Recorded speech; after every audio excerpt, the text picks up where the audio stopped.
Shri Ganesha Sharada Gurubhyo Namaha. Uttaram yat samudrasya himadreschaiva dakshinam varsham tad bharatam nama bharati yatra santatihi. Welcome to all for this session on Skanda Purana to the chapter 5 under Kedar Khanda under the Maheshwara Khanda. In the previous chapters we have learned about how Daksha deliberately insulted Shiva and did not invite Shiva and his wife Dakshayani to the great yajna that he was conducting. And Dakshayani, being herself the daughter of Daksha, came to question her father. However, she was insulted and finally gave up her body. On knowing about this, Shiva created Veerabhadra and sent him to destroy the Daksha Yagna.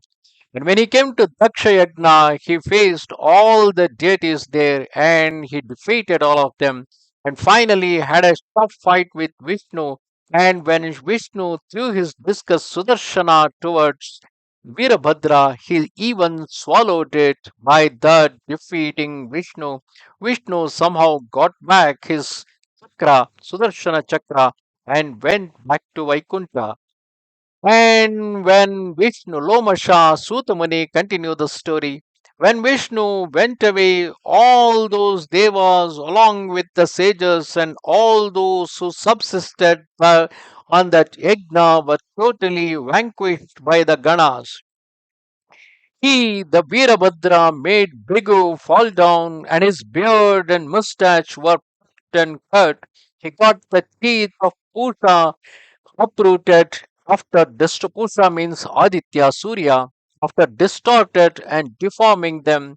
Swadha was ridiculed and the sages were mocked there. In their fury, they showered the sacrificial fire with fecal material, and the Ganas who had become excessively infuriated created unspeakable havoc. Out of great fear, Daksha hid himself beneath the altar. After realizing that he was in hiding, Veerabhadra angrily dragged him out. Holding by the cheeks, he struck his head with a sword. Thinking that the head could not be pierced or split through, the valorous Veerabhadra pressed the shoulder down with his feet and wrung the neck.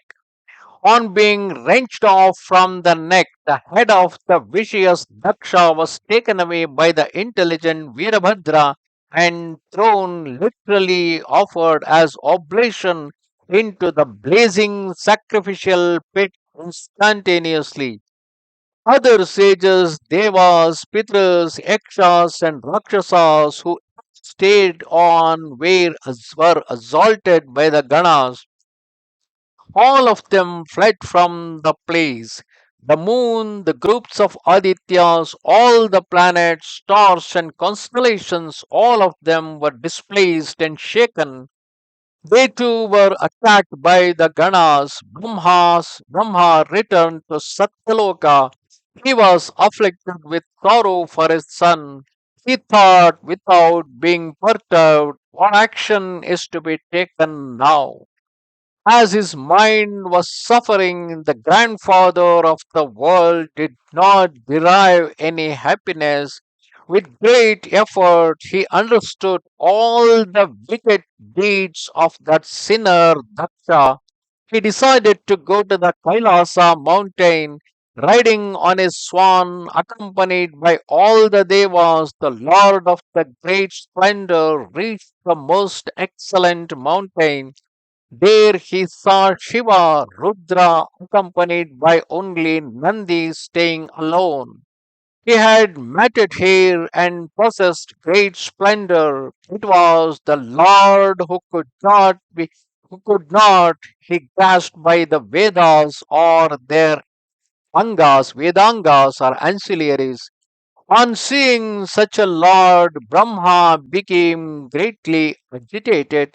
He prostrated himself on the ground like a staff and began to plead for pardon, touching the lotus feet of Shiva with the tips of his four crowns, he began to eulogize Shiva, the supreme soul. Brahma said, obeisance to Rudra, the quiescent Brahman, the supreme soul. You are the creator and sustainer, protector of the universe. You are the great grandfather of the entire world. Obeisance to the great Rudra, to the blue throated one, to the Creator, to the Lord identical with the universe, to the seed of the universe, to the cause of the bliss of the worlds. You are Omkara, you are Vashkara, the prompter of the functioning of all enterprises. You are Yagna, you are the Yagnic right. You are the cause of the functioning of Yagna. You alone are the protector of all the performers of sacrifice. You are worthy of being the refuge. O great Lord, all living beings, you are the refuge. Save me, O Lord Mahadeva. I have been afflicted with the grief of my son. Mahadeva said, O grandfather, listen attentively to my words. The destruction of Yagna of Daksha has not been carried out by me at all. O Brahma, there is no doubt about this that Daksha was killed by his own deeds.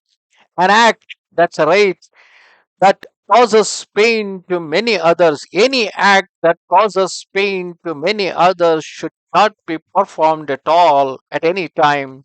O Parameshti, what befalls others will befall one too. After saying this, Rudra, accompanied by Brahma and Suras, went to the holy spot Kankala and to the sacrificial enclosure of Prajapati Daksha. Rudra saw what had been committed by Veerabhadra, Swaha, Swadha, Pusha, Bhrigu, and most excellent one among intelligent beings. All had been injured by the Ganas. So also all the other sages and all the mains had been driven to that miserable plight. Many other yakshas, Gandharvas, and Kinnaras who had been there were wounded, split, and torn off. Some died in the battle. On seeing that Shambhu had come, Veerabhadra prostrated himself like a log of wood by way of obeisance, along with his Ganas. Then he stood in front of Shiva. On seeing Veerabhadra of great strength standing in front, Rudra spoke these words laughingly. O hero, what is this that has been done here? Immediately bring here that Daksha by whom this unusual and inauspicious thing has been committed in the course of Yagna, in consequence of which was the pleasant fruit received by Daksha. On being ordered thus by Shankara, Veerabhadra hurriedly brought the headless trunk and placed it in front of Shambhu. When Veerabhadra of noble mind was inquired by Shankara, by whom has the head of the vicious Daksha been removed? Though he is a crooked fellow, O hero, I shall now give him the life. That means I will revive him to get back his life. On being told thus by Shankara, Veerabhadra submitted again. The head was dropped by me into the fire at the very instant, O Shankara. The head that is left, O Shambhu, is that of an animal, and the face has been distorted. So there was an Yajnapasu there, a goat, and only the face, only the head of that goat was remaining there. Rest everything was already burnt into the fire. After knowing the position, Rudra placed upon the headless trunk the deformed head of that animal goat. The head had a beard and it was terrible. Thanks to the grace of Shankara, Daksha regained his life. On seeing Rudra in front of him, Daksha became ashamed. Bowing down, he eulogized Shankara, the benefactor of all the worlds. Here, since Daksha was thinking through his head some evil acts against Shiva, now that head is gone, Shiva has given him a new head, that of a goat. So Daksha's ahankara, the ego, is completely gone. So Daksha said, I bow down to excellent Lord, the bestower of boons. I bow down to the most excellent Lord of Devas, eternal Lord. I pay obeisance to Ishvara, the Lord of Devas. I bow down to Hara Shambhu, the sole kinsman of the universe. I bow down to the cosmic form of the Lord of the universe, the eternal Brahman in the form of one's own soul. I salute to Sarva or Shiva, having the existence of one's own mental creation. I pay obeisance to the excellent one, the bestower of boons. Lomasha continued the story. Sutamuni continued the story. Rudra, who was eulogized by Daksha, spoke laughingly in secret. Rudra or Hara told him, four types of meritorious people always worship me. They are those who are in misery, those who are thirsting for knowledge, the seekers of wealth, and the possessors of spiritual knowledge. O excellent Brahmana, hence undoubtedly sages who are the possessors of true knowledge are my favorites. Those who strive to attain me without spiritual knowledge, they are always ignorant. Merely by means of karma, that means simply by performing the yagnas or puja or any other such rites, holy rites, you wish to cross the ocean of worldly existence, neither by means of Vedas nor by means of charitable gifts or donations, neither by sacrifices nor by penance at any place can they attain me. But due to the power of karma, men get deluded. That means they will get deviated by performing yagnas or by performing any kind of religious act or any holy rites. They will get deluded by the assumption that they will going to succeed in the religious life, but it is not so. People has to get to Shiva. Hence, be devoted to knowledge and perform holy rites with concentration and purity of mind. Be equally indifferent to happiness and misery and attain eternal happiness. Lomasha the Sutamuni continued, thus Daksha was advised by Shambhu, the greatest god. After establishing Daksha there itself, Rudra went back to his mountain. Similarly, all the great sages, beginning with Bhrigu, were consoled and enlightened by Brahma. Instantaneously, they became endowed with true knowledge. Thereafter, Brahma went to his abode. Daksha too achieved the excellent enlightenment through the utterance, engrossed in the meditation of Shiva, the noble minded one performed the penance. Hence, Lord Shiva should be served by means of all possible efforts. Those men who sweep the courtyard of Shiva, the Shiva's temple, attain Shiva's city, and become worthy of the praise of the whole universe.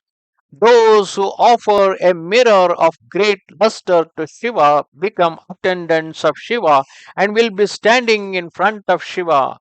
Those who give chauris to the trident bearing Lord of the Devas will themselves be fanned with chauris in all the three worlds. The men who offer lambs to the temple of Mahadeva will become refulgent. They will be illuminators of the three worlds. Those who offer incense sticks to Shiva, the great Atman, will become famous. They redeem both the families, their own as well as that of their mothers. Those men who offer eatables or the Naivedya in front of Hari and Hara with great devotion attain the fruit of a sacrifice for every lump of boiled rice offered by them as Naivedya. Those excellent men who repair a Shiva temple in ruins attain twofold benefits.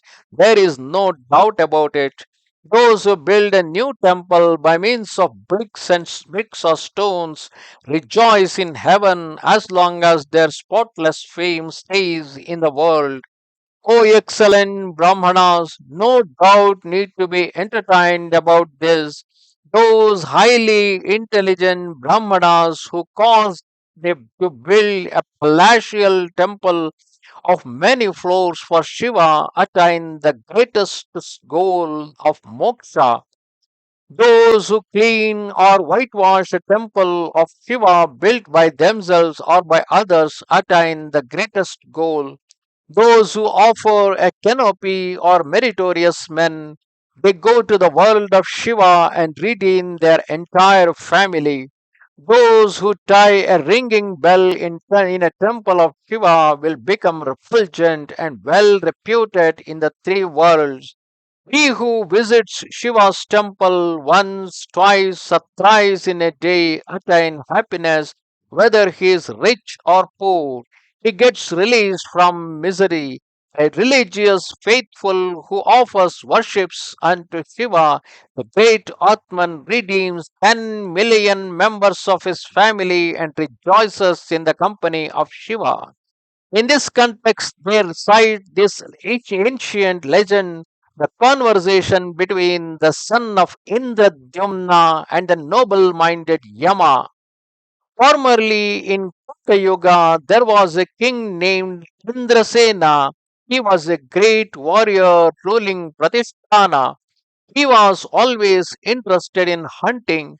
He was always unfriendly to the Brahmanas. He always indulged in horrible and cruel misdeeds.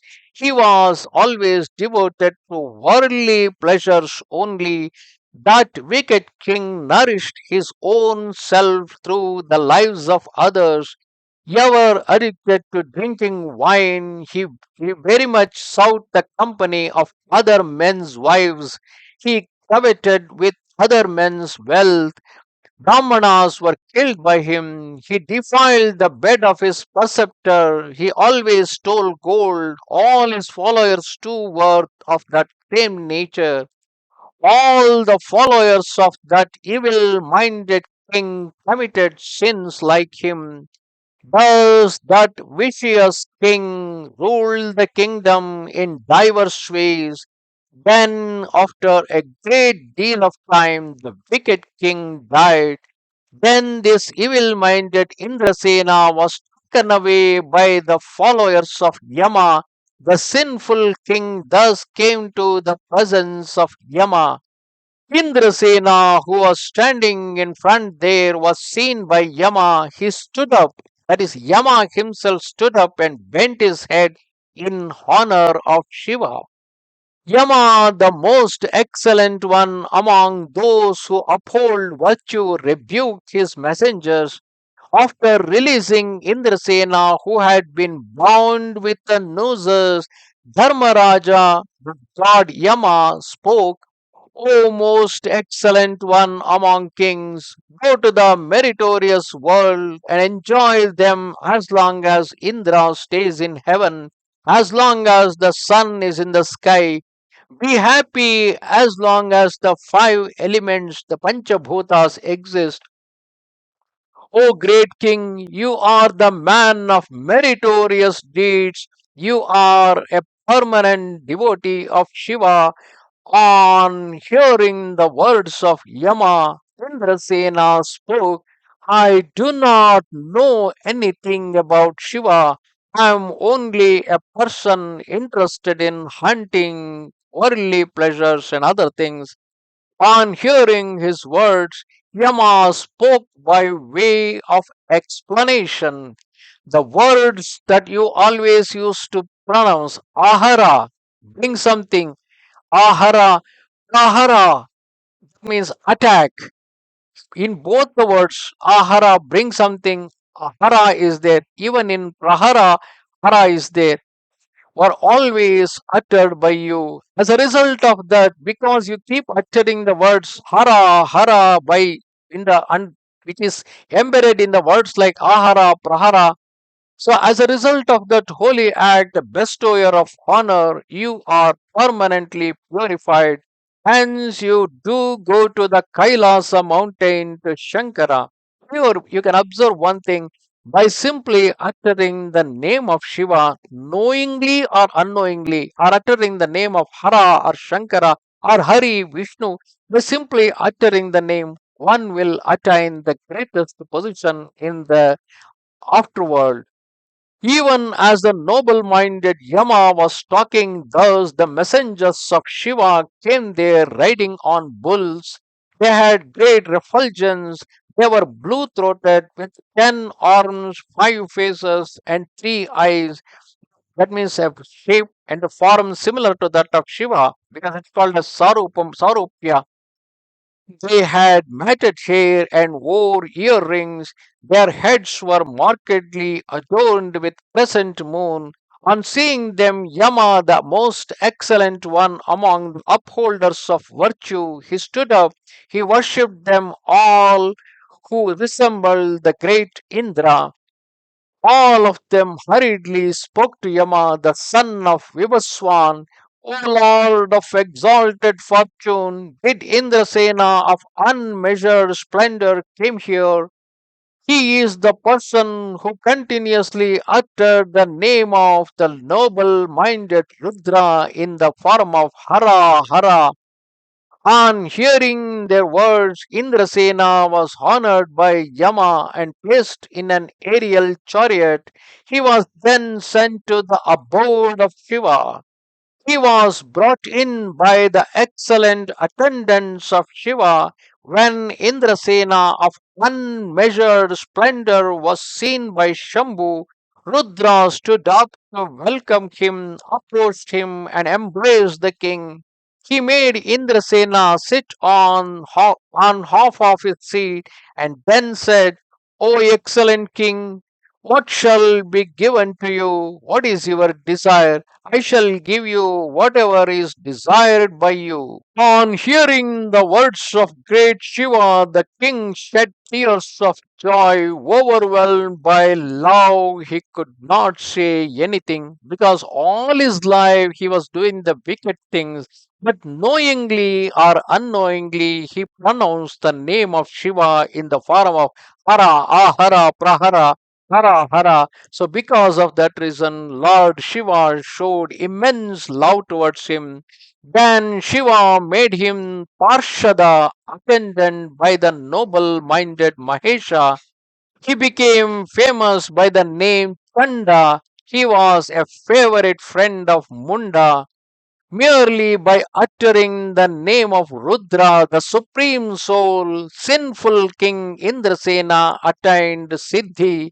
By merely uttering O Hari, O Hara, the names of Shiva, the supreme soul, and of Vishnu, the wielder of discus, many men have been saved by Shiva from the dreadful Naraka or the hell. No other god greater than Mahesha or Shiva can be seen found in the three worlds, and Sadashiva should be worshipped by all the means. He should always be worshipped with leaves, flowers, fruits, even pure water, and with Karavira Pushpa, and he becomes a bestower of boons. The flower of Arka is 10 times more efficacious than Karavira. The entire universe, consisting of mobile and immobile beings, is made by Vibhuti, which is a sacred ash. It is always present in the courtyard of Shiva. Hence, one should always besmear oneself with it. Henceforth, listen to the merit, O excellent Brahmanas of Tripundra, three parallel, which Tripundra is basically three parallel horizontal lines which is put on one's forehead, which is drawn with a sacred ash. It is meritorious and it dispels all the sins. Listen to it, O excellent Brahmanas.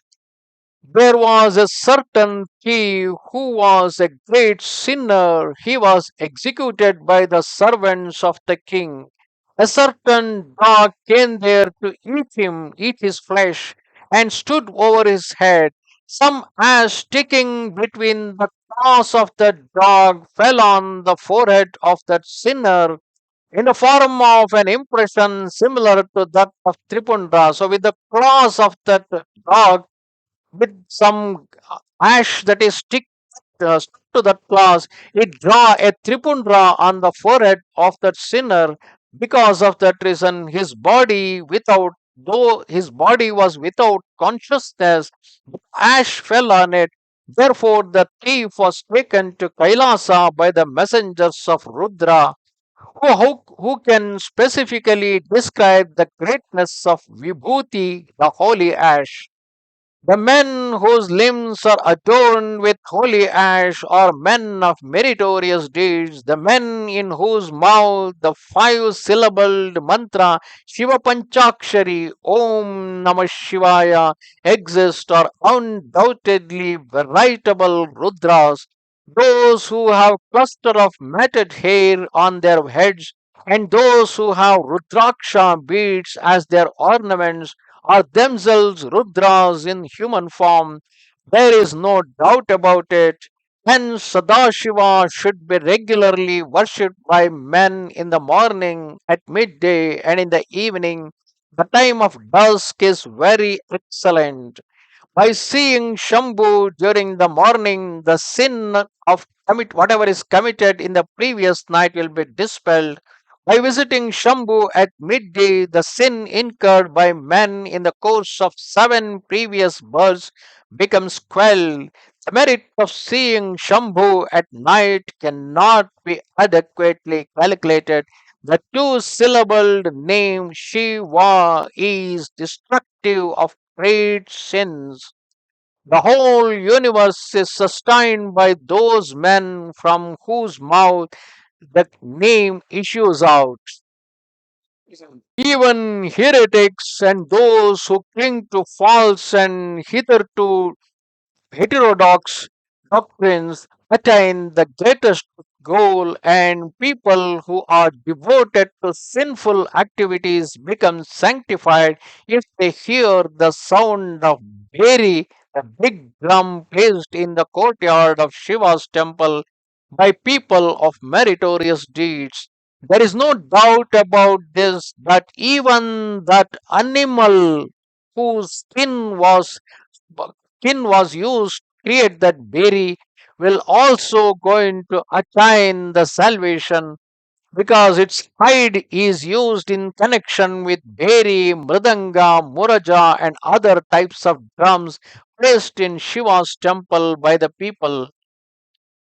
Hence, the devotee should offer various things pleasing to Shambhu in accordance with the injunctions, namely Tata and Vitata, stringed musical instruments such as lute, etc., Ghana, cymbals and bells and gonjas, Sushira, the flutes, very valuable chowries, palanquins, beds, story poems, legends, devotional music, etc. By offering these things, even sinners go to the world of Shiva. The following people get even better benefits: men of good holy rites, noble souled men, proficient in the worship of Shiva, those who are engaged in the worship of Shiva according to the procedure acquired directly from the oral instructions of the preceptor, those persons of firm resolve who see the universe as the form of Shiva, persons of good conduct with a perfect intellect, men who adhere to the discipline of caste and stages, that's basically Varna system, and stages of life as well as others. This is actually related to the ashramas like the Brahmacharya ashrama, Grahastha ashrama, Vanaprastha ashrama, and to the Brahmanas, Kshatriyas, Vaishyas, Shudras, and other men. Even Chandala, if being a devotee of Shiva, is always excellent. He shall be great favorite of Shambhu. The whole of this universe, including mobile and immobile beings, is presided over by Shambhu. Hence, it should be especially understood that everything is identical with Shiva. Shambhu should be known by means of Vedas, Puranas, sacred treatises, Upanishads, and different kinds of agamas. Sadashiva should be worshipped by all people, irrespective of their being with or without desire, whether the people are having desire or not having desire, but still they need to worship Sadashiva. Romasha the Sutamani continued, I shall narrate an old legend describing an event that happened long, long ago. Formerly, there was a Vaishya named Nandi who lived in the city of Avanti. He engaged himself in meditation on Shiva and performed his worship. Every day he worshipped a linga that was in the penance grove. It's in the deep in the forest. He used to get up very early in the morning every day. Nandi, the lover of Shiva, became excessively devoted to the worship of linga. He bathed the linga in Panchamrita in the manner described in scriptures. He was always surrounded by Brahmanas who had mastered Vedas and Vedangas, which are ancillaries of the Vedas. He was devoted to the worship of Linga in accordance with the injunctions of the sacred treatises. After bathing the Linga duly, he always worshipped it with great kinds of wonderful flowers including pearls, sapphires, gomedas, lapis lazuli, emeralds, and rubies. Thus, Nandi of exalted fortune worshipped for many years that linga station in a lonely spot with different kinds of offerings. Being himself so rich, the Vaishya Nandi was offering several precious gems, and with the Brahmanas knowing excellent in the Vedas, Vedangas, he performed a great worship with all the grandeur. However, once there was a Kirata, a forester, who was interested in hunting and used to injure and kill animals. Being reckless, he always enjoyed hunting. That wicked fellow of sinful activities used to wander in mountains and caves, teeming with beasts of prey, killing the animals here and there. In the course of his wandering, that Kirata, a habitual killer of animals, came by chance where the linga had been duly worshipped by Nandi the Vaishya, the rich man who used to worship with a due course in a proper way. He was extremely afflicted with thirst, but Kirata was extremely afflicted with a thirst and looked for water everywhere. He saw a lake in the forest and immediately entered the water. The wicked fellow had placed everything he had got by hunting, that by killing the animals on the shore. He gurgled, drank some water, and came out. He saw in front of him the temple that had been wonderfully embellished, the linga that had been excellently worshipped by means of different kinds of precious gems was seen by him. After seeing the linga, when he began to offer his worship, because he started feeling like he too should do the worship of Shiva, all the gems which were offered by Vaishya the Nandi were tossed about here and there by him. Bathing of the linga was performed by means of mouthful of water because he was carrying the flesh of animal in his both hands. So he brought some water in his mouth and he spit it out on the linga. Even that became a sort of a abhisheka for Shiva. With one of his hands he offered bilva leaves because in one hand he brought the bilva leaves, so that he had offered for the purpose of worship, while in the other hand he offered venison. After prostrating himself like a stick, he mentally took a solemn vow to perform worship as every day. From today onwards, I shall strenuously perform the worship. From today, O Shankara, you are my master and I am your devotee. After having thus become a regular worshipper, the Kirata returned home. Sometime later, Nandi the Vaishya came there. He saw everything being scattered here and there by the Kirata. Nandi became anxious and worried. What flaw is this that has befallen me? Many obstacles have been mentioned in the case of one who is engaged in the worship of Shiva. Owing to my misfortune, all those obstacles have beset me. After pondering thus for a long time, he watched the temple of Shiva because there the animal carcass which was offered by the Kirata was near the Shivalinga. So Shiva, the Nandi, the Vaishya, he washed the entire temple of Shiva and then returned to his house along the path by which he had gone. The priest approached Nandi as he was found dejected in his mind. He spoke these words: Why have you become dejected in your mind? Nandi then spoke these words to his priest: O Brahmana, impure things have been seen by me today in the vicinity of Shiva, because many animal flesh was offered as a Naivedya to Shiva by the Kirata. So Vaishya, the Nandi, the Vaishya, had seen those impure things near Shiva. So, because of that reason, he was dejected in the mind. I do not know at all by whom this has been caused.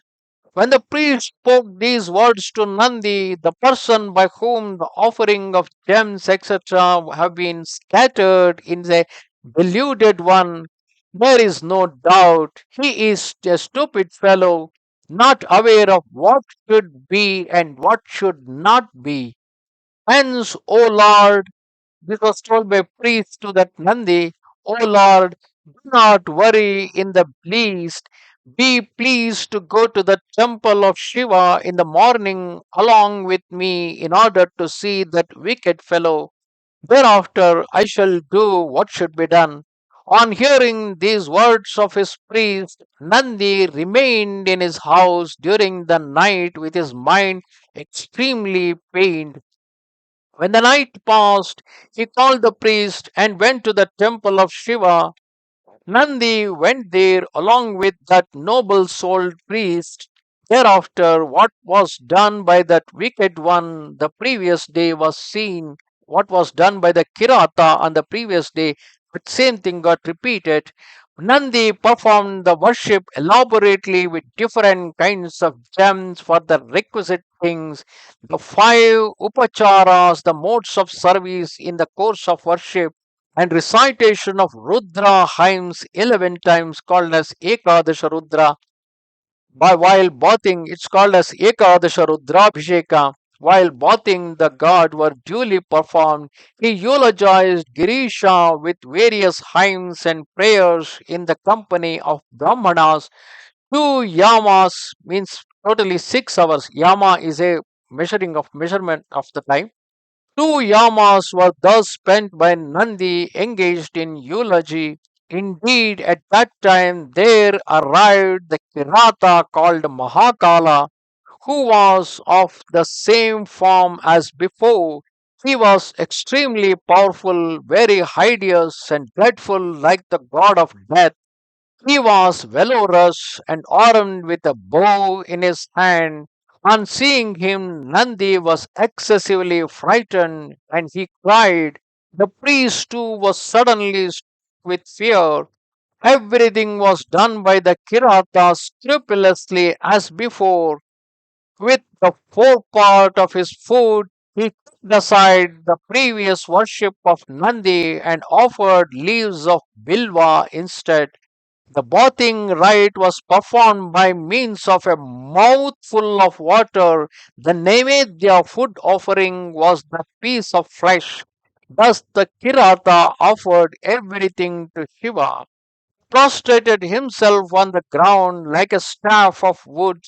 Then he rose up and went to his abode. On seeing that extremely wonderful incident, Nandi thought about it for a long time. Along with the priest, Nandi was agitated in his mind as he pondered over this. Many Brahmanas, expounders of the Vedas, were invited by him. He recounted to them everything performed by Kirata and asked them, "What should be done, O Brahmanas? Let everything be explained accurately." All of them met together and ascertained the matter from the point of Dharma Shastra. Then all those Brahmanas spoke to Nandi, who was extremely frightened and suspicious. "This obstacle that has sprang up cannot be warded off even by Devas. Hence, O excellent Vaishya, bring that linga to your own abode. Bring, means take it out from the temple where Kirata is also doing the worship, and then take it to your home." He honored their suggestion, saying, "So be it." Then Nandi dug out that Shivalinga, brought it to his own house, and consecrated it duly after placing it on a golden pedestal, rendered splendid by means of the 9 precious stones. He then performed the puja with various kinds of rites and articles of worship. The next day, the Kirata came to the temple of Shiva, and on glancing about, could not see the linga of Isha. Breaking his silence, suddenly he shouted loudly and spoke thus: "O Shambhu, where have you gone? Reveal yourself to me now. If you are not seen now, I will give up my body. O Shambhu, O Lord of the universe, O destroyer of Tripura, O Rudra, O Mahadeva, reveal your form yourself." Thus, by means of sweet words of apparent rebuke, Sadashiva was disrespected by the Kirata. When that heroic forester tore up his belly with his nails, stroking his arms, he said angrily, "O Shambhu, reveal yourself. Where will you go, abandoning me?" After scolding thus, the Kirata cut the flesh all around and took out the intestines. With his hand, he threw them suddenly into that pit. He steadied his heart and took bath in that lake. Similarly, he brought water and bilva leaves hurriedly. He worshipped the Lord duly and prostrated on the ground, stretching himself like a stick of wood. Thereafter, the Kirata remained there in the presence of Shiva, engaged in meditation. Thereupon Rudra, surrounded by Pramathas, revealed himself to him. The moon crested Lord Rudra, who was white like camphor, who was refulgent with matted hair, grasped him by the hand and accused him consolingly. "O heroic one of great intellect, you are my devotee. Choose a boon conducive to your own welfare. O highly intelligent one, whatever is intensely desired by you, please speak out. I will give it to you." On being addressed thus by Rudra, Mahakala became joyous. Endowed with great devotion, he fell down on the ground like a stick of wood. Then he spoke to Rudra, I request for the boon, O Rudra. There is no doubt about the fact that I am your slave. You are my lord and master. Realizing this, grant me devotion unto you in every birth. You are my mother, you are my father too. You are my kinsman and friend. You are the preceptor, you are the great mantra, you are always worthy of being known through the mantras. Hence, in the three words, there is nothing else other than you. On hearing these words of Kirata, devoid of desire, because Kirata was having no desires at all, Shiva granted him the position of the chief of his attendants and the post of his doorkeeper. Then the three worlds were filled with the sounds of damaru, the kind of drum, with the booming sound of the big drum, bheri, and the sound of conch. Then thousands of dundubis, patahas were sounded. On hearing that sound, Nandi, the Vaishya, was surprised. He hurried to the place in the Presbenence Grove where Shiva was present, surrounded by Pramathas. The Kirata too was seen exactly like that by Nandi.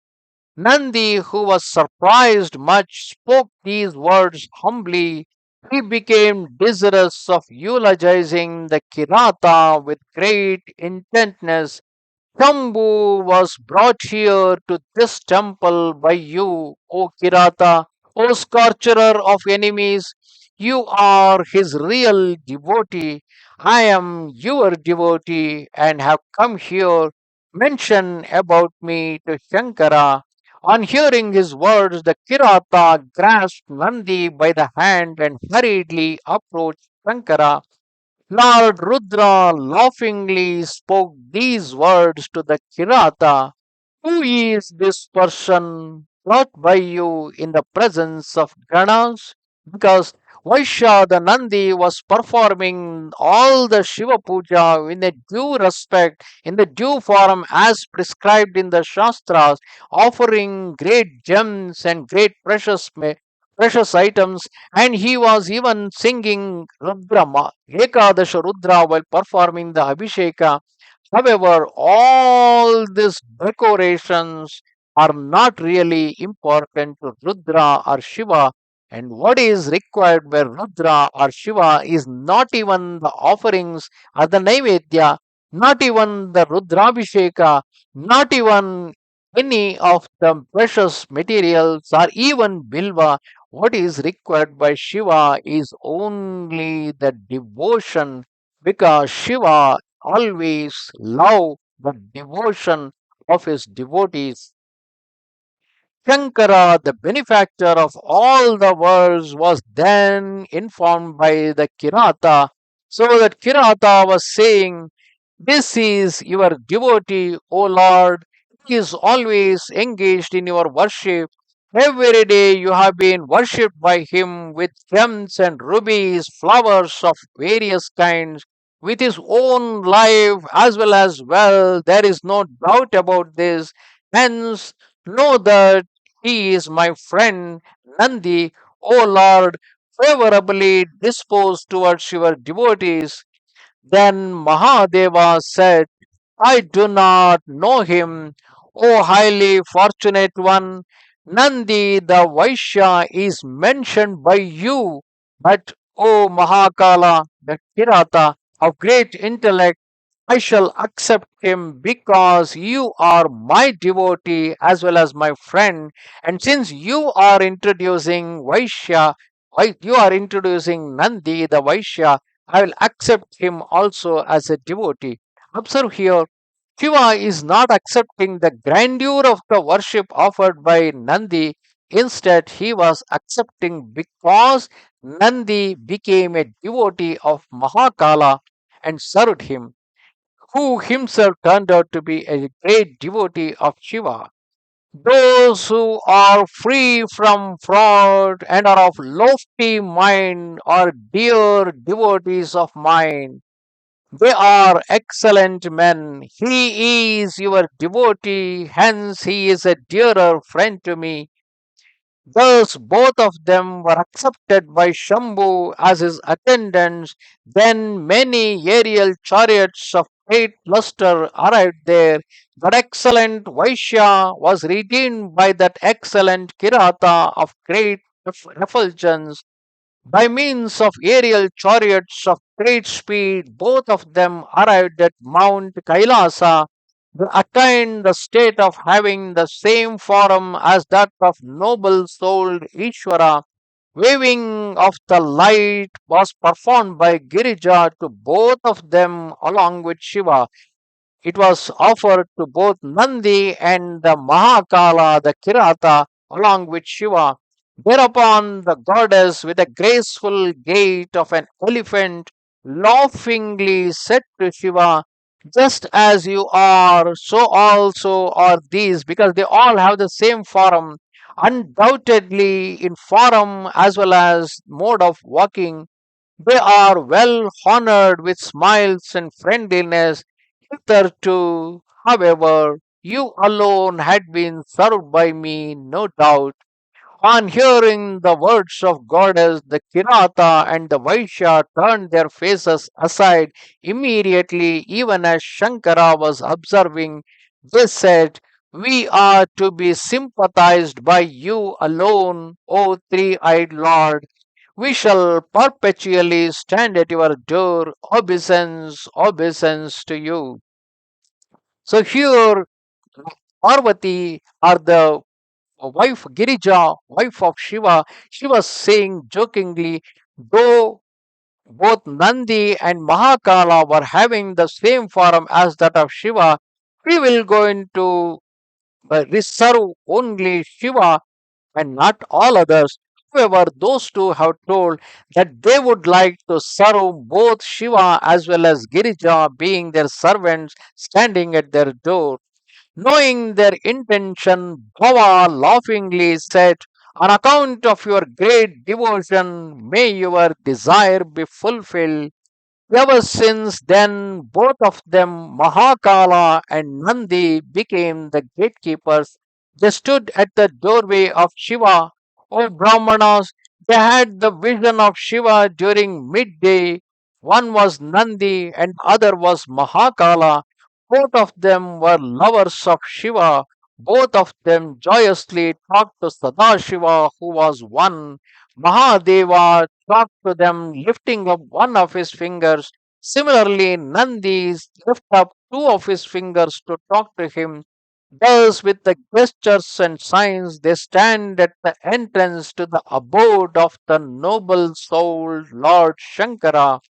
O highly fortunate sages, listen to this. Formerly, the unlimited pious rites of Shiva had been proclaimed by Shailada out of sympathy. O Brahmanas, for evil minded living beings, sinners, impious people, blind ones, dumb beings, lame ones, those of ignoble births, evil minded ones, chandalas, and other persons, whatever their nature may be, if they are endowed with devotion to Shiva, they go to the presence of the trident bearing Lord of the Devas. Those learned men who worship a linga made of sand go to the Rudraloka, undoubtedly. Thus ended the fifth chapter of the Kedara Khanda under Maheshwara Khanda in Skanda Purana.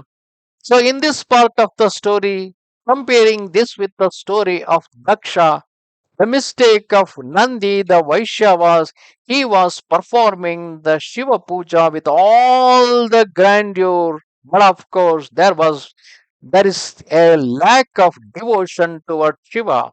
Similarly, Daksha was performing the yajna with all the grandeur, leaving Shiva himself out of that yajna. So, performing any such religious act without a devotion towards Shiva is of absolutely no use. Instead, a simple devotion to Shiva, even if the religious acts are not performed, the devotion towards Shiva itself is sufficient to get to the Shiva Loka and became a Parshada to the Shiva. नमस्ते शारदा देवी काश्मीरपुरवासिनी त्वामहं प्रार्थये नित्यं विद्यादानं च देहि मे. Goodbye.